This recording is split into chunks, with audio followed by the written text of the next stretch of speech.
Today's Woman. I am your host, Vakita Poindexter, President and CEO of Poindexter Consulting Group.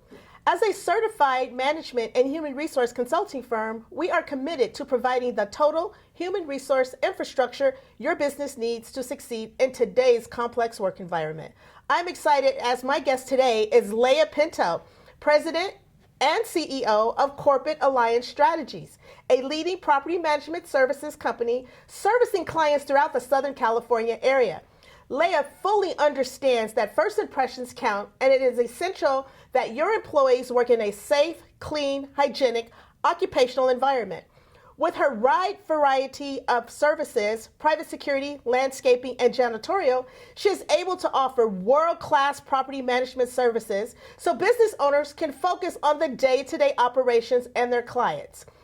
Leah, welcome to Today's Woman. How are you? I'm good. How are you? I am so good. I'm glad to have you here today.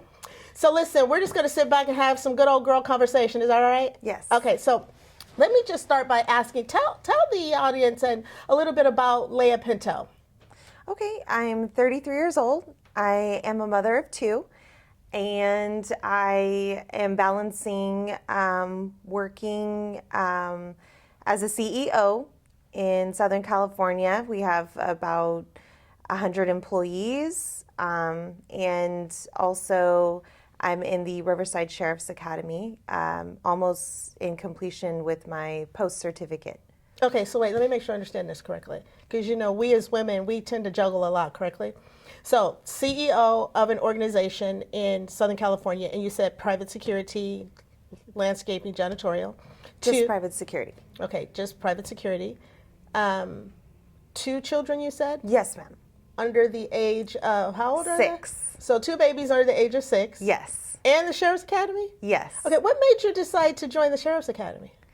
Well, I've always had a passion for the law, and, you know, they basically teach us really great skills on top of learning more about the law, but I really wanted to get in shape and to learn how to shoot guns and drive fast and protect myself in this scary world. Right. So, and protect the public. Okay, but most people, or most women would say, I can go to the gym to get in shape. Right. I can go to gun range and learn how to shoot. True. The driving fast piece I get, right? Because we want to do that legally.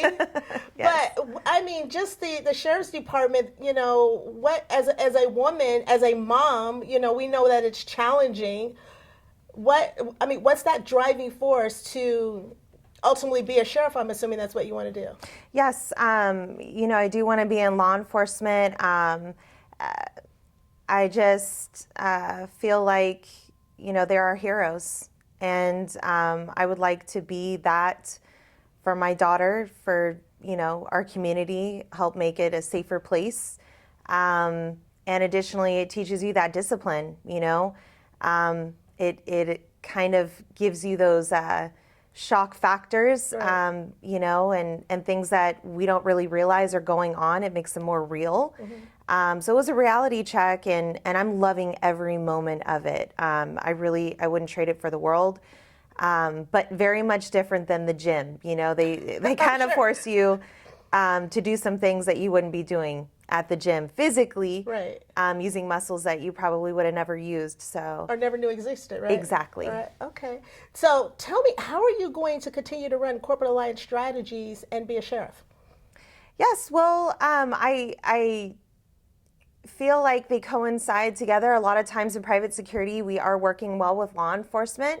Okay. So, you know, at any given situation, a security officer can be the first one to respond to a situation which may call for law enforcement or a first responder, like, you know, calling the paramedics for an emergency, you know, dialing 911, if there's a fire, you know, calling the fire department. And so learning more about the law is going to help my business and propel my business. And additionally, you know, learning more about our position and just making it safe for security officers out there, really having them understand what our goal is out there is to observe and report and let the police handle, you know, everything that they're supposed to handle when they arrive to scene. Okay, so let's talk a little bit about Corporate Alliance Strategies. tell me, how did that all come about? What made you, other than the passion of law enforcement, what made you decide to start a business? Because I know in California, it's challenging to run a business with all the employment laws, and the employees are, tend to be a little bit more educated than the employers. So what made you decide that you wanted to start and run a business, especially now that you have over 100 employees?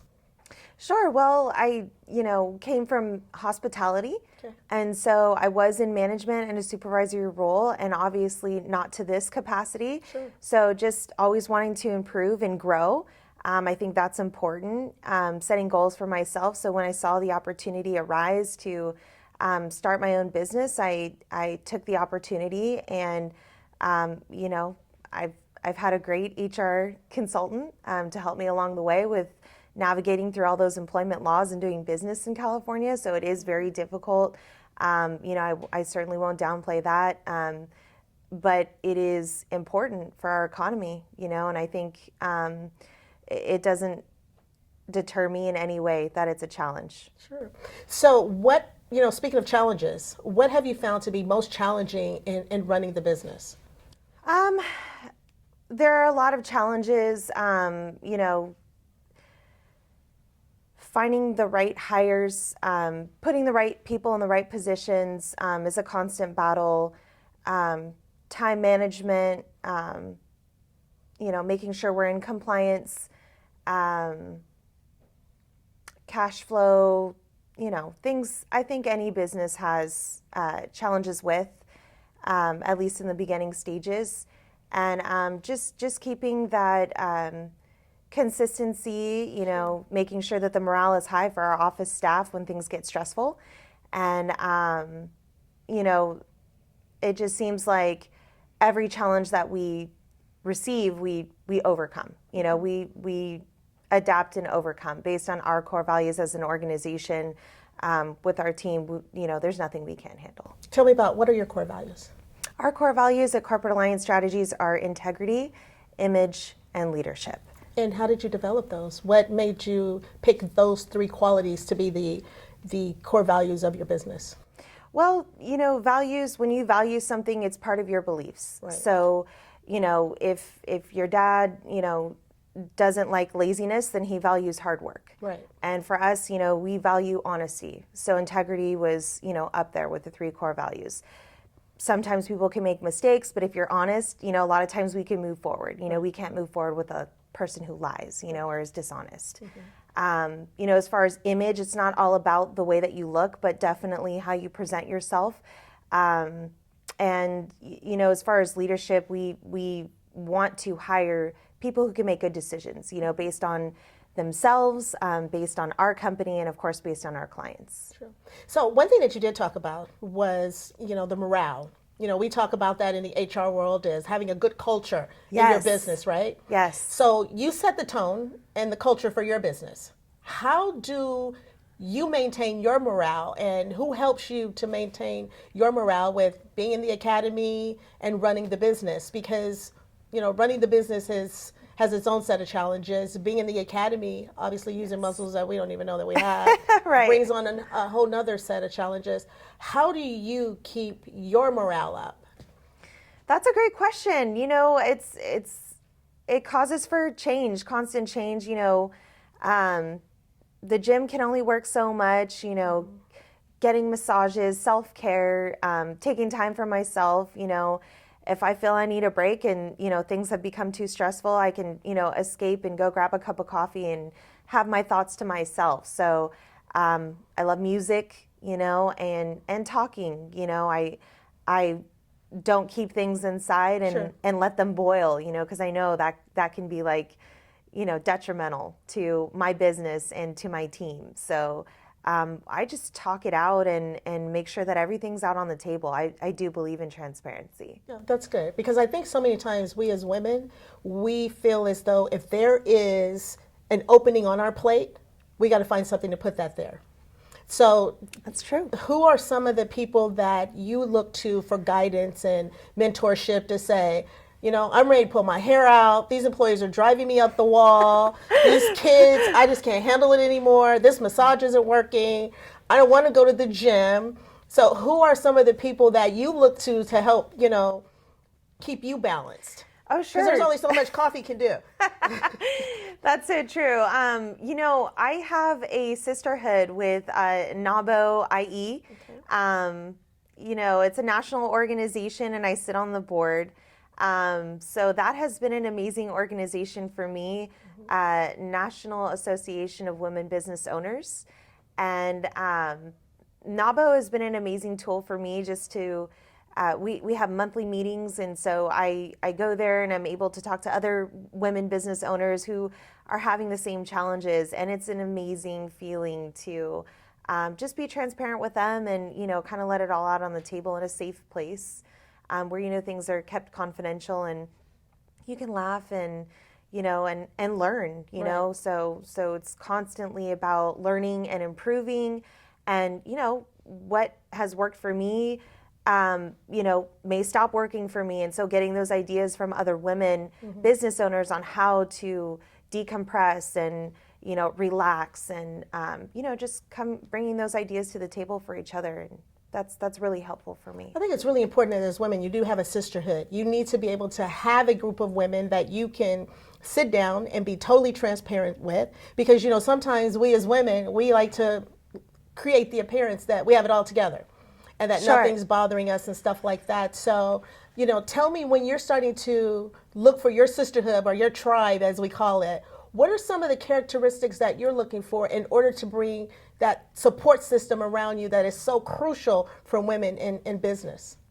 I just look for chemistry. If I can sit down with someone and we're only there for about an hour, and so it's easy for me to sit down, share a meal with somebody, and the conversation flows very easily. I feel that I really like NABO because we don't sit there and pitch each other on trying to gain business from each other. It comes very naturally. We like to do business with each other because we like each other. Right. And so that's very natural. So I like natural chemistry with people, and yeah, I think I'm an easy person to talk to because I do, express myself. So I try to find like women, who do the same thing and who aren't so closed off, who, yes, give the appearance that they have it all together. Great for you, but I like to learn from people, and I like to, talk to people who are really honest with themselves and get down to the bottom of, business, which it does have its challenges.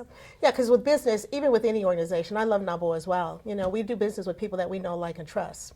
And so let's talk about NABO a little bit. I'm going to get back Sure. to talking about CAS, but I want to talk a little bit about NABO because it is a national women's organization. And so what prompted you to get involved in an organization? I mean, because it's polar opposite. Okay, so you're in the police academy, and so I would say the majority of attendees or students are men.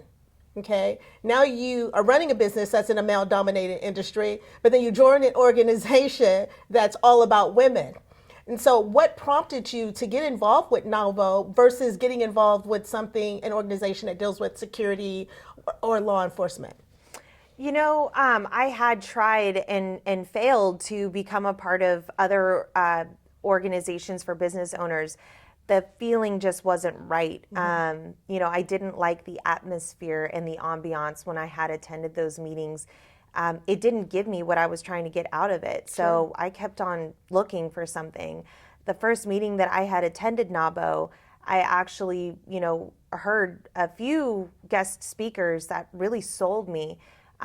One of them in encouraging me to become a part of this program that was sponsored by Goldman Sachs. It's called 10,000 Small Businesses. And so I actually did enroll in that program and complete it. So, it's not for any school credits, but it was free education on how to be a business owner from Goldman Sachs, obviously very successful. Absolutely. And Babson, so that really inspired me because I know that NABO isn't just about business. It's about growing. It's about education, and it's about really propelling everybody to be successful. So, that's absolutely what sold me and kept me going with NABO, because I know being a part of that organization, it's going to make me successful, Sure.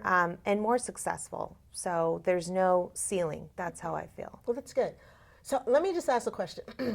And let me just say that, you fall in that millennial generation. Oh, I don't see myself that way, but yes. All right, so you fall in that millennial generation, right? Yes. And I personally think millennials kind of get a bad rap. I mean, you're Yes. an example of a successful millennial that's, doing phenomenal things. So, from a millennial perspective, how do you overcome some of those challenges with being classified as a millennial and the negative connotation that comes with that? I just try to do my very best in everything that I do. I feel like I take myself seriously. Right. I don't feel entitled. I know that I've worked for everything that I have, so that kind of helps me in any situation that I'm in. When it comes to my day-to-day operations, I'm extremely involved. So I'm not somebody who just sits back and, gives directives. I am somebody who is in the trenches with my team. Sure. And that has helped me, I believe, in any situation where maybe someone believes that, this person is very young and maybe doesn't know X, Y, and Z. I feel like I've shut down that Right. perception of myself. Okay. With the facts, and the facts is that I may not know everything, but I will find out. Sure. So what would you tell the millennials out there that are getting that bad rap, that they're lazy, they don't want to work, they're entitled, they don't want direction? As a successful female business owner who happens to fall in that, just because of age demographics, that millennials section, what kind of advice would you give the upcoming millennials that are coming behind you or with you? You know what? I do see some things that concern me with that generation, with our generation, and it does concern me for our future, because I do want to, if I can, just let people know that it's always going to involve hard work, Right. and so don't feel entitled. Don't think that you go in and you ask for the world with no experience. Sometimes you're going to have to start at the bottom and work your way up. And that's something to be proud of. Don't think down on yourself because you're taking a minimum wage position to one day get that salary that you dreamed of. Sure. And also don't start off overselling yourself, and being uncoachable. Whereas somebody who shows humility and has an eager attitude, willing to learn, I'll take that candidate any day over somebody who tries to tell me everything that they know from the beginning, because we can all learn something, including myself. So if I have that mentality, the person that I'm interviewing for a position should too.